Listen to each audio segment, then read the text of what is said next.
Good morning, everybody. It's Monday morning, the 29th of August, and I'm working on planting one of my garden fields here, and I want to just show you the value of composting.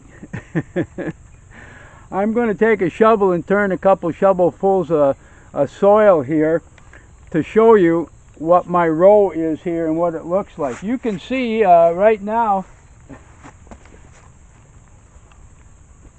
that Boots is digging in it, has dug a fairly deep hole in there, but I want you to look at this. This is the value of composting. You can tell how dark the soil is. This was clay 7 years ago.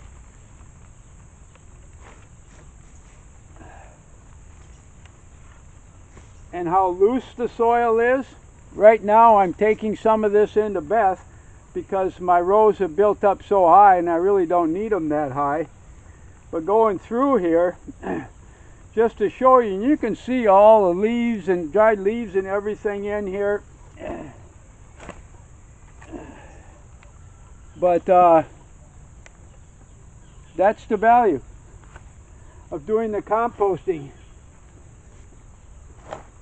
It's really the heart and soul of trying to farm here and trying to grow vegetables here in the Philippines. Is most everything is clay.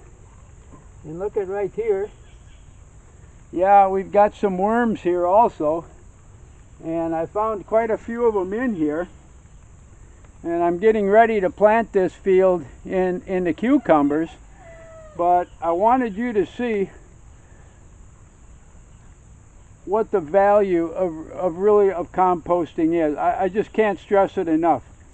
Where the soil here is basically clay, and you might have an inch or two of what we'd call topsoil, a mixture of kind of the clay and the darker soil, and you can dig that up a little bit. But if you want to dig down and turn it like I've been doing for years here, and then mix in compost and that, eventually you're going to wind up with a pile of dirt that looks like this. Very loose.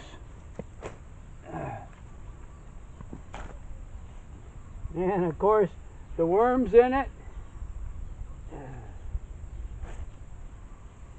You can kind of get an idea here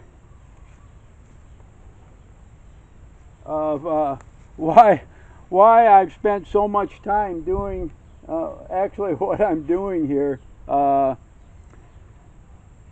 know I've had some comments that there's so many of my posts talking about building the compost rows, turning the compost rows, after it rains to go out and turn them, adding to them, pig dung to the compost rows.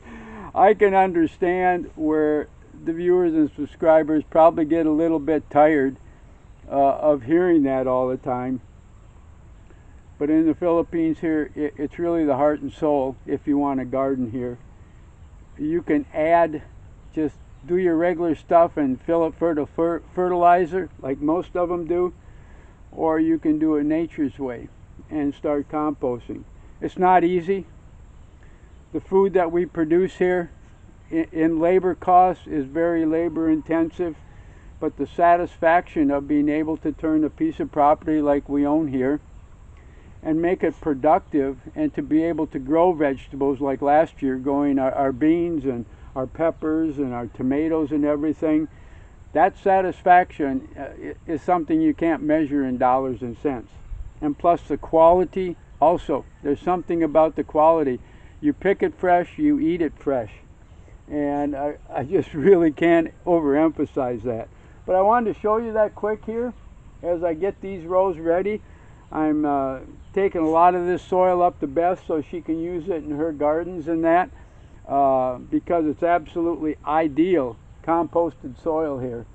So I'm going to kind of let y'all go here and that, and kind of lower myself down here. As you can see, Boots is digging in there looking for worms and grubs and all that other stuff, and they can smell them down in the soil and they go after them. And of course, Lita lives down there because she followed me down here. But this will give you a little bit of an idea of why I've spent so much time doing what we're doing and why it's so important if you're considering farming here in the Philippines and in the tropics anywhere. You've got plenty of dead stuff, you've got plenty of green stuff, compost, and do it naturally. Until next time, I'm going to say goodbye and God bless every single one of you.